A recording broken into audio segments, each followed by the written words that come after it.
കേരള കോൺഗ്രസ് എമ്മിന്റെ വാതിലുകൾ തുറന്നിട്ടിരിക്കുകയാണെന്ന് Jose K Mani MP. K M മാണിയുടെ 6ാം ചരമവാർഷിക ദിനത്തിലാണ് കേരള കോൺഗ്രസ് എം ലയന സൂചനകൾ നൽകിയത്.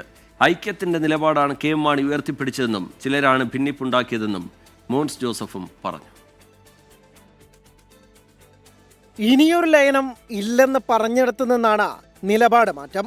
കേരള രാഷ്ട്രീയത്തിലെ നിർണായക തെരഞ്ഞെടുപ്പുകൾ പടിവാതിക്കൽ എത്തി നിൽക്കുമ്പോൾ ലയന സാധ്യതകൾ കേരള കോൺഗ്രസുകൾ മുന്നോട്ട് വയ്ക്കുന്നു. കേരള കോൺഗ്രസിലേക്ക് ആർക്കും കടന്നു വരാമെന്നും അത് കെ എം മാണിയുടെ നിലപാടെന്നുമായിരുന്നു ജോസ് കെ മാണിയുടെ പ്രതികരണം. വാതിലുകൾ തുറന്നിട്ടിരിക്കുകയാണെന്നും ജോസ് കെ മാണി. കേരള കോൺഗ്രസ് സംബന്ധിച്ചോളം ഞങ്ങളുടെ വാതിലുകൾ എപ്പോഴും തുറന്നു തന്നെയാണ് കിടക്കുന്നത്. അവിടെ ഞാൻ പറഞ്ഞു, അതിൻ്റെ അടിസ്ഥാനം, അതിൻ്റെ റൂട്ട് അത് മാണിസാർ തന്നെയാണ്. തീർച്ചയായും ആ കവടത്തിലേക്ക് ആർക്കും കടന്നു വരാം. മാണിസാർ അങ്ങനെയാണ് സ്വീകരിച്ചിട്ടുള്ളതും അത് എപ്പോഴും തുറന്നു തന്നെയാണ്. ചില എതിർപ്പുകളുണ്ടെങ്കിലും ലയന സാധ്യതകൾ പൂർണ്ണമായും ജോസഫ് വിഭാഗവും തള്ളുന്നില്ല. കെ എം മാണിയുടെ നിലപാട് ഐക്യത്തിൻ്റെതാണെന്ന് മോൻസ് ജോസഫ് പറയുന്നു.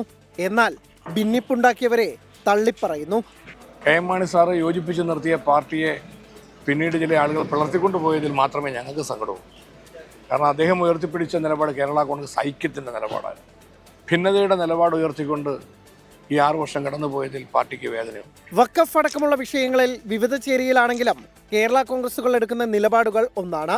സഭാ നേതൃത്വത്തിന് ഇതിൽ നിർണായക സ്വാധീനം ഉണ്ടായിരുന്നു. അതുകൊണ്ട് തന്നെ ലയന സാധ്യതകൾ വിദൂരമല്ലെന്നാണ് സൂചന. 24 കോട്ടയം.